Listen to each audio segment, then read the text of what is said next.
Yo les amis, c'est Kazin. J'espère que vous avez été gâtés pour Noël. Moi en tous les cas, plutôt. Je sais pas si tu l'as remarqué sur mon décor, mais en tous les cas, il est présent. Mon cadeau de Noël, je suis super content. Parce que voilà, on n'est pas sur du récent, on n'est pas sur de l'item qui... Voilà, moi j'aime bien en tous les cas ce qui est ancien. On ferme la parenthèse et on va parler justement de récent, puisqu'on va parler de Shiny Treasure X. Donc la série qui devrait arriver chez nous dans maintenant quelques semaines, hein, tout simplement, et qui à mon avis risque d'être un flop. Évidemment c'est un avis perso hein, que je vous partage. Hein. Si tu es d'accord, bah, tant mieux. Si tu n'es pas d'accord, bah, tant mieux aussi, hein, tout simplement. Moi j'ai aucun souci avec ça. Je ne fais que partager mon avis dans l'espace de ma chaîne, hein, tout simplement. Moi, je pense que ça va être une catastrophe, catastrophe annoncée d'ailleurs. J'espère vraiment qu'ils vont nous sortir quelque chose de sympa pour les prochaines séries. Et j'attends vraiment la vraie grosse nouveauté, parce que sinon, ça sera assez compliqué. Mais c'est vrai que pour Shiny Treasure X, c'est vraiment une cata. Alors, je suis pas du tout spécialiste, comme je t'ai dit, moi, le marché japonais, on va dire. J'aime beaucoup les cartes japonaises, j'en ai dans ma collection. Tu as pu le voir, hein. De temps en temps, j'ai des rentrées de cartes japonaises, je les trouve très sympas. Alors, je les trouve un petit peu partout, hein. Souvent, je te conseille d'ailleurs, si tu cherches des cartes japonaises, sans aller très très loin, nos voisins, souvent, proposent des prix très intéressants. Et ça t'évite déjà des frais de port qui peuvent être très très chers, parce que là, on est en Europe.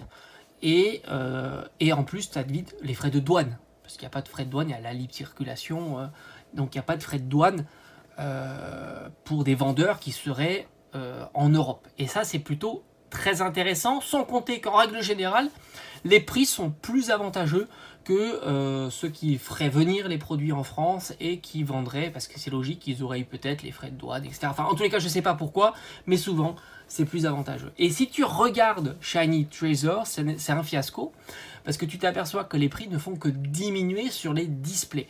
Et une display, grosso modo, tu la cherches, comme je t'ai dit, hein, en Europe, comme ça tu es tranquille, tu as les frais de port qui sont limités. Grosso modo, frais de port inclus, hein, tu peux la trouver pour, on va dire, 80 €. Et ça reste, alors évidemment, c'est pas son prix de base japonaise, mais ça reste un prix plutôt sympa, 80 €. Mais en même temps, est-ce que tu as envie de mettre 80 € dans 10 boosters dans cette série-là, sachant que, honnêtement, si tu regardes beaucoup d'ouvertures, et j'en ai vu beaucoup des ouvertures, beaucoup, parce qu'il y a eu beaucoup d'ouvertures, attention, hein, il y a eu beaucoup d'ouvertures de cette série-là. Elle est ultra fortement disponible, hein. Tu vas acheter 200 displays, je peux les acheter en claquant des doigts, c'est juste le budget qu'il faudrait avoir, hein, tout simplement. Mais tu peux acheter 200 displays sans trop de difficulté, donc c'est ultra disponible.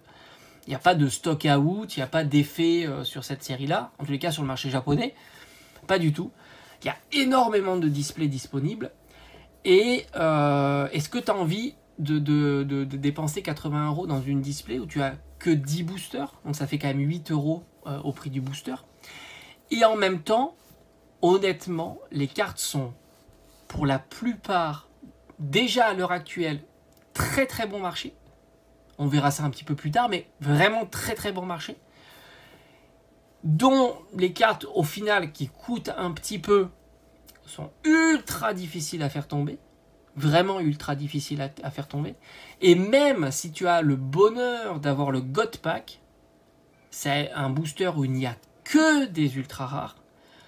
Et je n'ai jamais vu de God Pack avec une SAR. Ça veut dire qu'en gros, même le booster, enfin je dirais pas le plus avantageux, parce que le plus avantageux c'est le booster avec la SAR. Mais un booster qui est censé être fantastique, puisque tu n'as que des ultra rares, et bien au final tu es déçu.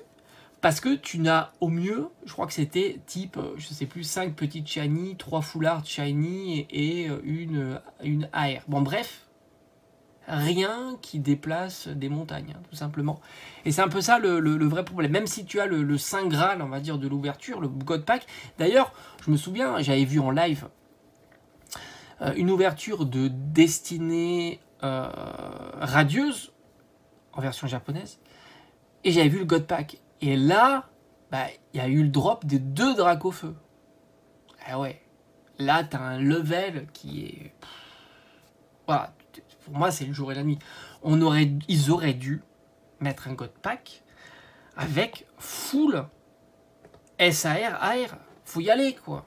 Faut un peu te dire, tu peux avoir, je sais pas moi, au moins une SAR, ou même un random. Te dire, voilà, tu as, je crois que c'est 10 cartes, 10 ultras, et tu as un random de ces 10 ultras. Un random, c'est-à-dire que tu peux autant avoir une SAR, une AR, qu'une petite shiny, un random, mais faut y aller, quoi.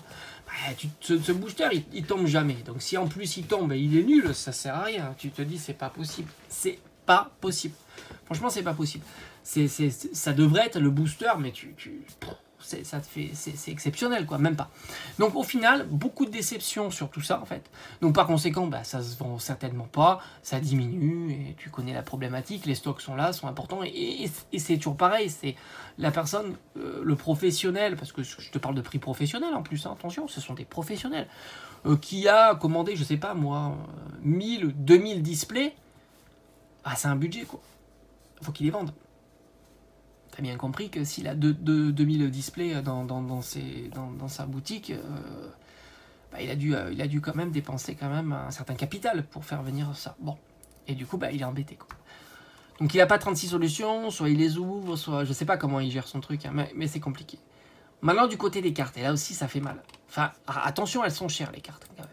Mais tu prends Machine, qui était censée être c'était la carte à 200 € maintenant, voilà. Elle ne fait que diminuer aussi, Machine.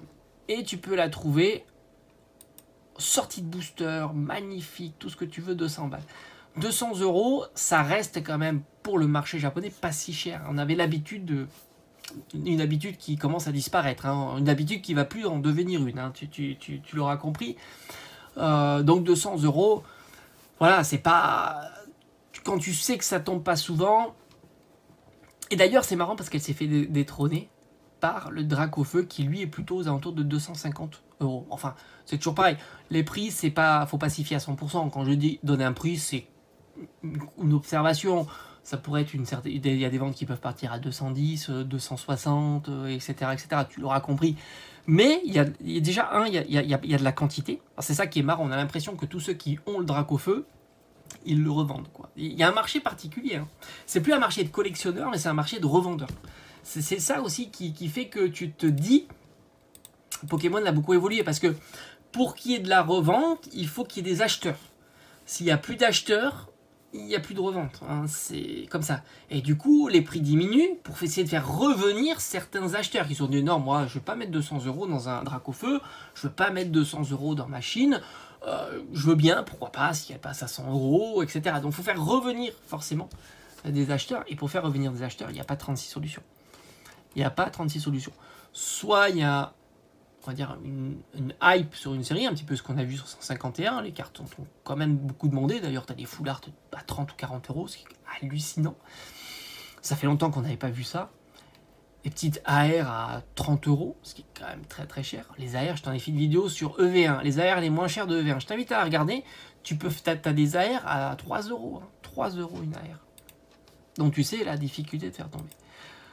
Donc on a l'impression qu'on a un gros marché de vendeurs, parce qu'il y a quand même beaucoup d'annonces de vente, et beaucoup moins de marché d'acheteurs, qui fait que c'est compliqué.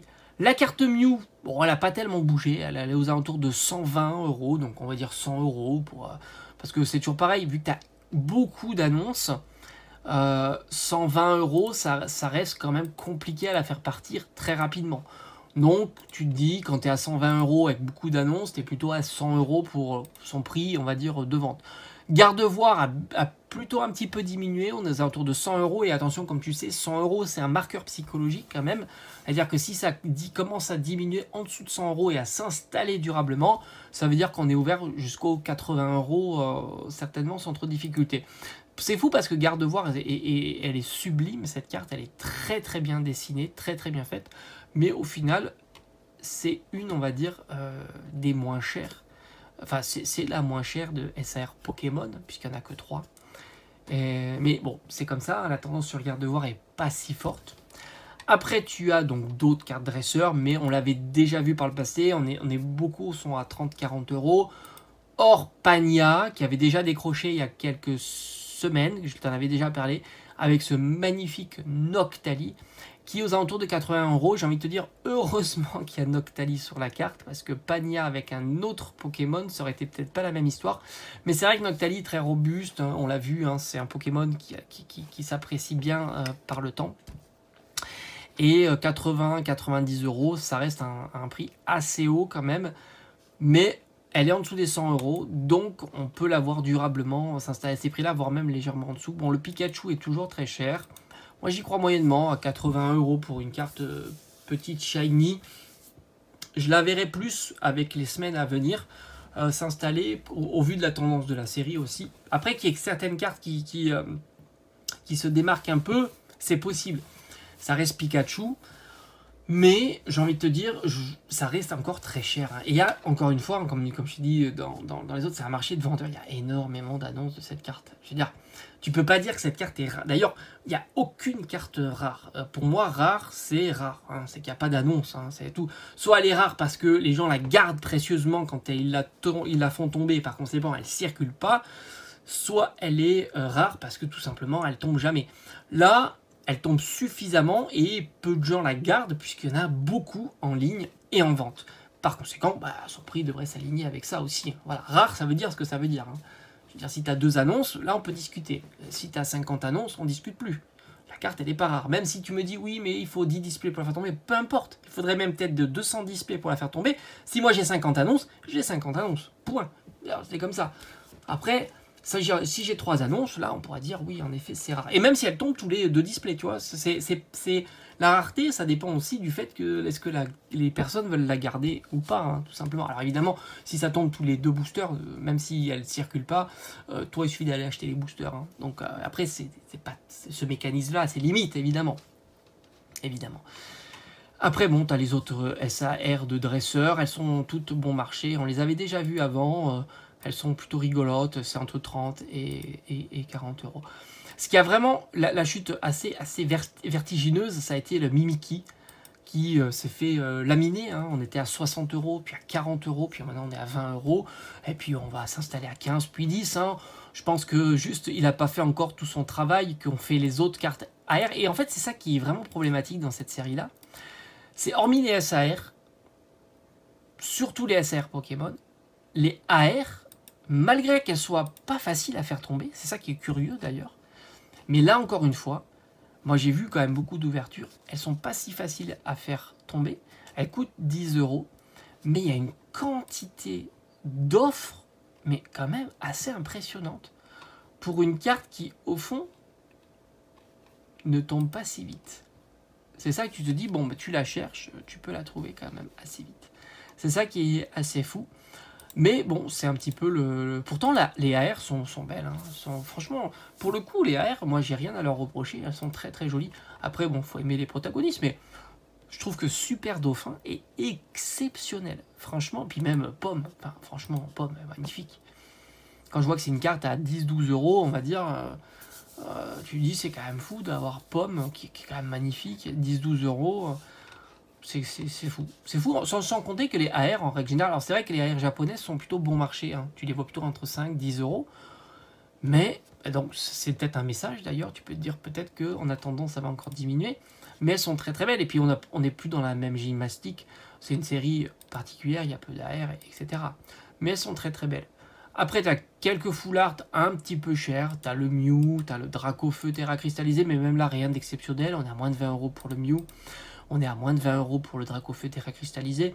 Ça reste des prix bon marché. Hein. Là aussi, un Mew full art, en règle générale, c'est 20 €. Bon, c'est pas quelque chose qui nous surprend. Bon, ce qui pêche pas bien sur cette série, c'est les Blue Gold aussi, qui sont toutes à moins presque toutes à 15 €, quoi. Et ça, c'est vraiment pas cher. Hein. C'est vraiment pas cher d'avoir des... Elles ne font que de diminuer, hein, ces cartes-là. Elles ne font que de diminuer. Et après, les full art sont pas chers. Et les petites full art sont pas chères. Tu peux trouver des petites full art à 5-6 €. Voire même encore moins. Et même des Pokémon qui sont quand même populaires. Hein, du Flagados à 5-6 €. Le Ronflex, quand même, tu peux te dire, Ronflex, c'est quand même sympa. C'est 10 €. C'est pas exceptionnel. C'est une très très belle carte. Moi, j'aime beaucoup Ronflex. Très très sympa. Ramolos. très sympa aussi comme Pokémon. On est à 8 €. Donc on est sur des prix qui sont pas exceptionnels. Mais bon, ça te rentabilise, on va dire, ça te rembourse ton booster. Mais ça tombe pas souvent. Je pense que le gros problème aussi, c'est les full art. Les full art sont un petit peu comme Destinée Radieuse, hyper pas appréciés. Mais quand je dis hyper pas apprécié, c'est vraiment fort. C'est-à-dire que tu as du Palmaval, du Roucarnage, hein, quand même, à 5 €. Et à 5 €, je suis même pas certain que ça se vende très bien. Tu vois, tu dis, même à 5 €, je suis pas sûr que beaucoup ont envie de mettre 5 € dans Miascarade ou... D'ailleurs, Miascarade, et t'as même pas 5 € et t'as 2 € Miascarade. Gros Doudou, et t'as 3 €. Donc ouais, tu t'aperçois que ça fait mal sur la série. Donc globalement, la série, bon bah, elle diminue. Hein. C'est vraiment la tendance de fond sur cette série-là. Les displays diminuent, ce qui est logique d'entraîner aussi le prix des cartes. Hormis les SAR qui restent encore relativement chers, évidemment. Mais là, encore une fois, déjà, on va voir le temps long, ce qui va se passer. On va observer un petit peu tout ça. Et il y a on va dire, globalement Petit Shiny qui se détache, même si Reptincelle est cher, Salamèche est cher, mais globalement, on a le Pikachu. Et bon, bah, grosso modo, la série est pas folle. Et à mon avis, chez nous, cette série sera pareil, pas folle, hormis évidemment le Dracofeu qui fera encore son job hein, de carte, certainement la plus chère de la série. Mais Dracofeu est aussi fragilisé par rapport à la tendance. Allez, on se dit à bientôt.